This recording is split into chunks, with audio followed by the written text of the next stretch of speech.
Even better than I was the last time, baby. Ooh, ooh, ooh, ooh. We back. Welcome back, GBL enthusiasts. This is your Inside the GBL show for Week 5. Today we'll be looking over last week's games. We'll be talking about our NWLA preview. We got our announced starters for the NWLA, and we're going to be looking towards Week 5. Week 5 will be the midway point of the season, and teams are still jockeying for position. The standings are still close, so it could be anyone's league at this given time. First, let's talk about our announced starters for our NWLA tournament. Jeremy Radishak, our commissioner, just posted him not too long ago. He will be starting Game 1 versus the WSEM. Game 2 will be Ryan Gallagher versus the BWACS. And the third starter for the third game will be Andrew Felde against the ISWB. And our fourth starter will be Mike Kabaki Jr. versus the KWL. They just got done with some practice yesterday. Didn't get to ask them how it went. I'm guessing it went great because we're going to win it all, of course. One name you might miss on there is Nate Bryan. Looks like he won't be pitching coming up this Saturday, but he will be there on the roster as well. So those are the 5 players for our roster. Let's take a look at their stats. So for the GBL, these are kind of like what we're taking to the NWLA tournament regionals in Kalamazoo. We'll start with the commissioner, Jeremy Radishak. Right now he's batting .448 with 6 home runs and 19 RBIs with a .492 on base percentage. His pitching stats have been a little bit iffy so far. They're 0-2 with 14.5 innings pitched, a 3.10 ERA with 17 Ks and 8 walks. We got Ryan Gallagher, also on the Gas House Gorillas. He's hitting .351 with 1 home run, 3 RBIs, and a .415 on base percentage. His pitching stats are 0-1 with 10.5 innings pitched, with a 1.90 ERA, 8 strikeouts, and 9 walks. Then we got Nate Bryan, who's batting .316 with 2 home runs and 7 RBIs, with a .422 on base percentage. He's 3-2 with 18 innings pitched, with a 0.83 ERA, 4 strikeouts, and 16 walks. Andrew Felde is batting .138 with 1 home run and 5 RBIs with a .342 on base percentage. His pitching stats are 1-1, 18 innings pitched, 2.22 ERA, 12 Ks and 9 walks. And Mike Kabaki Jr. is batting .333 and 5 home runs, 17 RBIs with a .475 on base percentage. He is 4-1 with 21.5 innings pitched, a 1.86 ERA with 10 strikeouts and 16 walks. One thing I noticed about our 5 players who are going to the tournament this weekend, they got to cut down on the walks. There's a lot of patient hitters in the NWLA. There's also a lot of patient teams in the GBL. If that group collectively can cut down on their walks, they will win most of their games this weekend.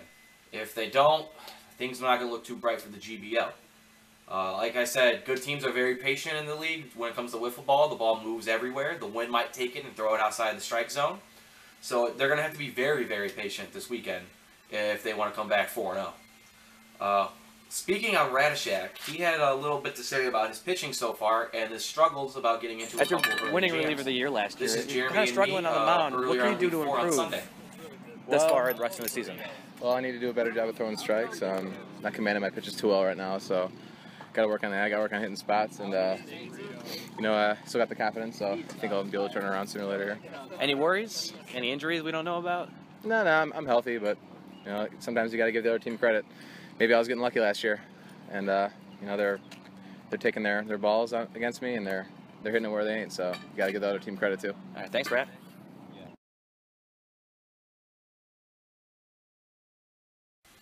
As you can see, he's still very confident in his pitching ability. He's still the 2014 reliever of the year. He still has that title, but he does say sometimes he has a little bit of struggles on the mound getting himself into jams. But let's talk about Week 4's action. So far, the standings, the Stallionaires, Gas House Gorillas, and Nighttime Ninjas are all tied for first place at 5-3. The Taka Drivers are in 4th place at 4-4. The Lightning are in 5th place and 3-5. And the Bird Gang are in last place at 2-6. My power rankings so far this season, this is going into Week 5. I got the Stallionaires 1, the Ninjas 2, the Gorillas 3, the Drivers 4, the Bird Gang 5, and the Lightning 6. So there's really not much change from the standings of the power rankings so far. There hasn't been much gaps between the opponents so far. I mean, last place and first place are only separated by 3 games. So right now the power rankings have not mattered as much, but coming into the next couple of weeks they're going to matter more and more because their teams are going to start fighting for the top 4 playoff spots. Let's go over the last week's actions for last week. Gas House took on the Burgang in the first 2 games. Gas House won the first game 5-3 over the Burgang, but lost the second game 4-1. So Burgang and Gas House split in their first 2 games. In a first place showdown in the second set of games, the Stallionaires took on the Nighttime Ninjas. The Ninjas won game 1 2-0, and then the Stallionaires won the second game 3-0. There was some bad weather during this point of the day. It was very windy. Nate Bryan had a little bit to say about the weather. He was a little unhappy about it because their team seems to always find the windiest parts of the day. How'd you feel about the conditions today for the weather? Say about the bad weather so I feel far like for 4 we weeks of always the play season. these conditions. Last 6 games we played 2 runs or less baseball, but we just got to fight, keep putting good at-bats together, and we should be fighting up to the top, dude. All right, thanks, Nate. Appreciate it. Thanks.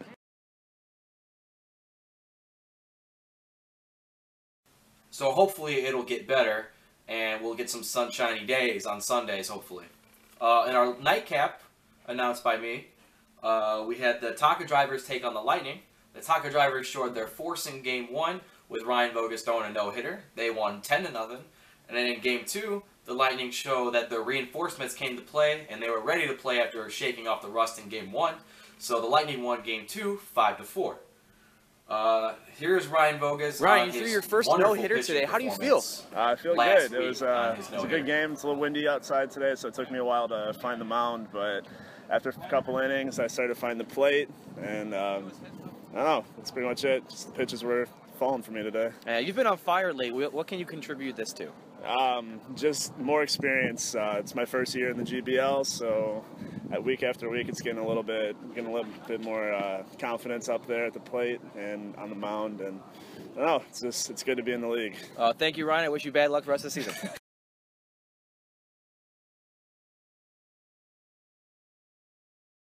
So he pitched all 5 innings, gave up no hits, no runs, just a couple of walks. Close to a perfect game. If he cuts down on his walks, he might get that perfect game coming up very soon. Because it seems to be he is their ace of their staff and always their #1 option on the Taka Drivers. Our players of the week, in case you didn't read the blog, Chris Bartley was our hitter of the week, Ryan Vogus was our pitcher of the week, and Lucas Baker was our rookie of the week.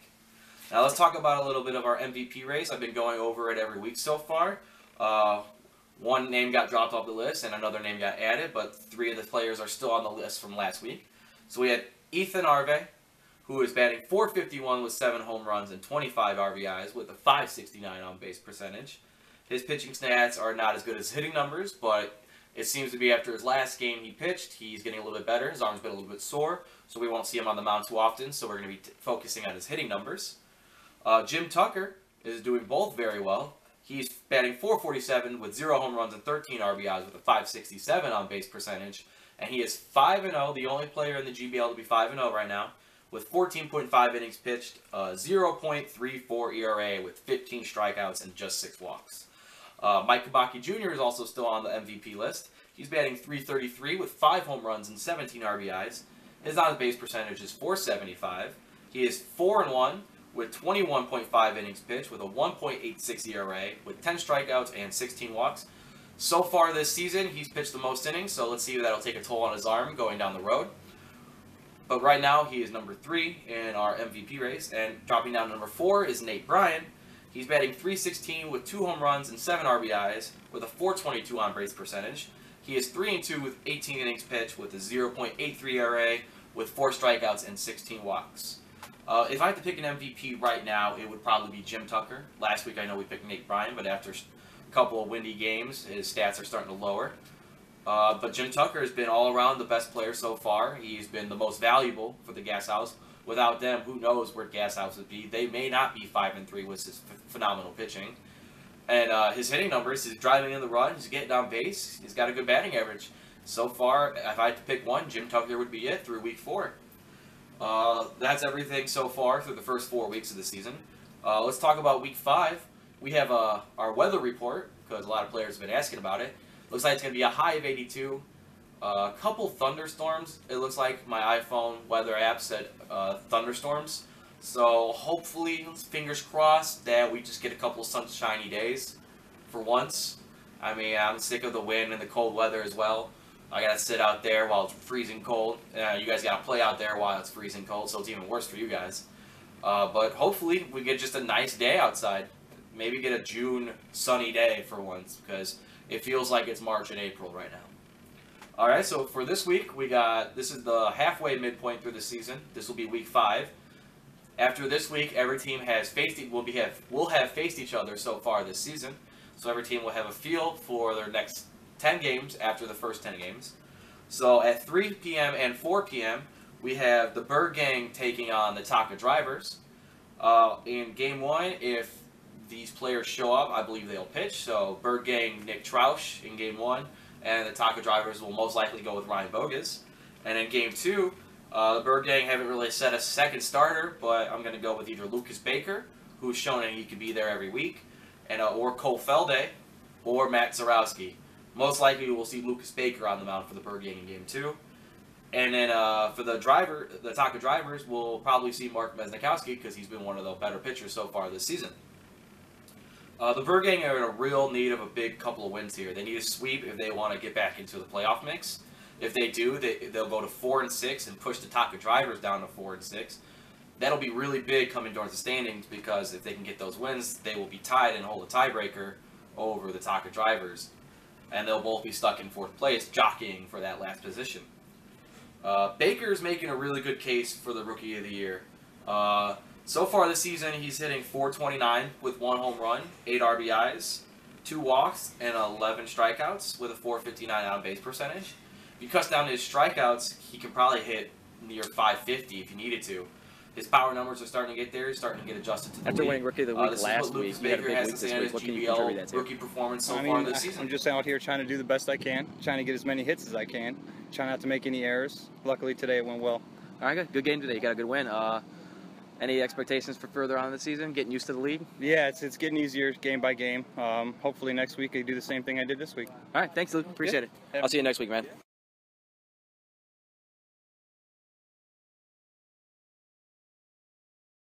All right, that was Lucas Baker. Thank you for your time so far for all the interviews. But the Rookie of the Year candidate could go to anyone on the Taka Drivers as well. 75% of the roster is made up of rookies. And they all have made a case for Rookie of the Year.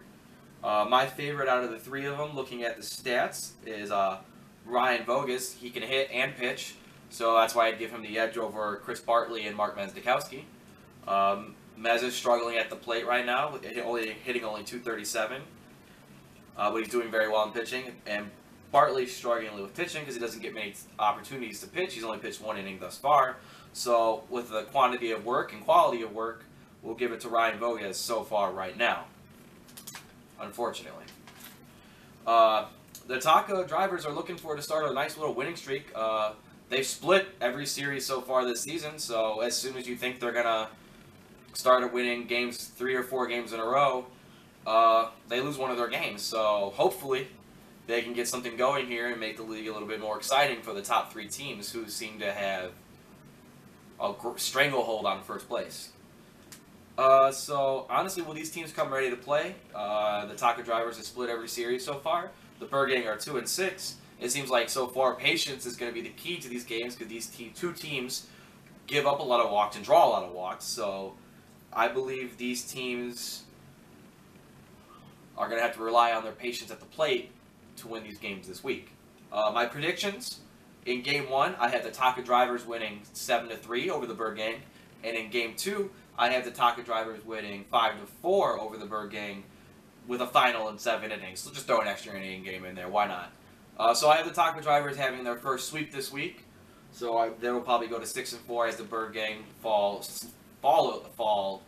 in the standings to 2-8. In our next couple of games, the Lightning will take on the Stallionaires in games 1 and 2, so games 3 and 4, so they'll be at 5 p.m. and 6 p.m. The Lightning will most likely, if Travis Lickley comes to play, he will start game 1. And for the Stallionaires, Nate Bryan has showed he'll be starting at least one game each week, so he'll probably start game 1 as well. And at 6 p.m., I believe the Lightning have found another solid starter. Andrew Felde will probably start for them. And for the Stallionaires, if John Reyna comes to play this week, John Reyna will start because it seems Reyna and Bryan are their two starters almost every week. Lightning reinforcements came to play ready to week 4. Will they be in week 5? If so, the games will be more competitive than the games they played against the Gashouse Gorillas. And in past weeks, the Stallionaires have showed us that their games will be low scoring, and I don't believe it this week can be any different. So far this season, they've only scored 17 runs, and they have allowed 5 runs, so it's either the weather or their pitching, but it's either a combination of both, but so far all their games have been low scoring. One team has gotten shut out, or they have gotten shut out in their losses, so something's got to give sooner or later, and I believe this week might be the week. And this week, David Kunapasek hit his first home run after being a little rusty in his first couple of games, getting used to the league. He's starting to find a little pattern here, a little trend. So how do you feel about your first home run? This is what he has to say about his first home run. It felt great. It was over just the a sweet swing right the whole field way, Yankee cage. straight over the right field center, right field fence. Felt fantastic. Thanks, Dave.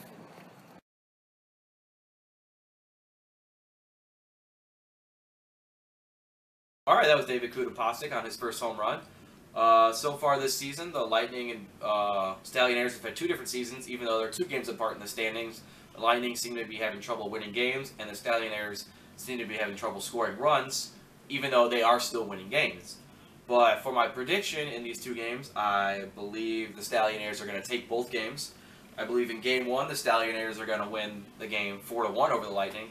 And in Game 2, I believe the Stallionaires are going to win the game 2-0 over the Lightning, giving the Stallionaires a sweep as well this week. And in our nightcap this week at 7 p.m. and 8 p.m., the Gashouse Gorillas will take on the Nighttime Ninjas. In the first game, most likely the starters are going to be Jim Tucker versus Mike Kabaki. And in the second game, the starter is most likely going to be Ryan Gallagher versus Mike Kabaki. Both teams have their rotation set, their hitting set. These 2 teams know who they are and what they are, and they're going to be here around playoff time. I can mark my words now. Ninjas, Gorillas, and Stallionaires are going to be locked into the playoffs. You can mark it down now. That 4th spot, though, is going to be up for grabs as we speak right now. After these games, like I said earlier, we're going to be halfway through the season, so every team's going to be played each other, and we might have a little bit more separation in the standings. So these 2 teams have proved to be equals coming into a first-place showdown. The Ninjas had a first-place showdown with the Stallionaires last week and split their games. I don't see any difference this week unless the Gashouse Gorillas play like their former 3-time defending champion selves and just start romping the competition. But this is 2015, and so far this season they haven't. But one of the reasons they have been in first place this season is Jim Tucker. He's been one of the most dominant pitchers on the mound, one of the most dominant players in the league so far this season. Oh, it feels Here's great, what he you has know, to say can't on his complain. performance thus far, starting 5-0. Well, what do you contribute to your great efforts this season? Well, for 2 or 3 of the starts, it's been the weather. I got a good push today from right to left that really helped me with the cutter. The first day, our opening day, playing at the Griffel Grounds on the basketball court, there was a hard push in, so it made me throw a little harder. But other than that, I've had good defense behind me too. Thanks, Tuck. Appreciate it. Thank you.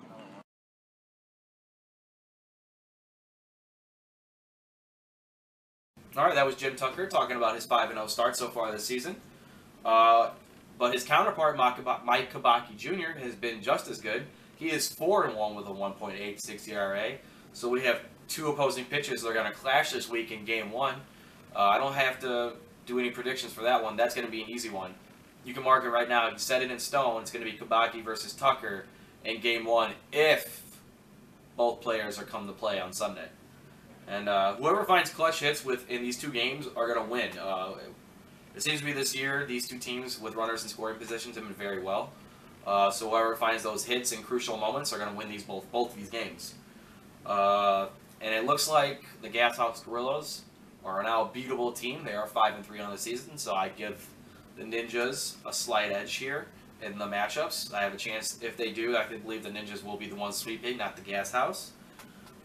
So far, the Ninjas have finally surpassed their total. They have 5 wins this season. In every other previous season, they've only had 4, so congratulations to the Nighttime Ninjas. And in my predictions for the games, the nightcap, I have the Gas House Gorillas winning 7-3 over the Nighttime Ninjas in Game 1. And in Game 2, I have the Nighttime Ninjas winning 6-3 over the Gas House Gorillas. And a little bit of side note before we leave, the Griffle Ball League this is their 5th anniversary coming up this Saturday, so happy birthday to the GBL. We're in our 6th season just 5 seasons, and we're having fun doing it, so am I. Thanks for listening this week. We'll be back next week with our team previews on next Thursday or Friday, and we'll have our recap coming up about Week 5 on Monday or Tuesday. Thank you for listening. I hope you guys are ready to play in Week 5. Wiffle out. Okay, I get it, I'm an info and freak of nature, but the pen is gonna heat the paper. Was a problem in the incubator. Mama, dad was the creature maker. Never need the shaker, the beat from tape word the teacher later. Now you're the beast awakener. I don't think the streets are safer. My misery seeping through my delivery. Bitter we givers and they keep my figures. Don't try to nigger me. The grave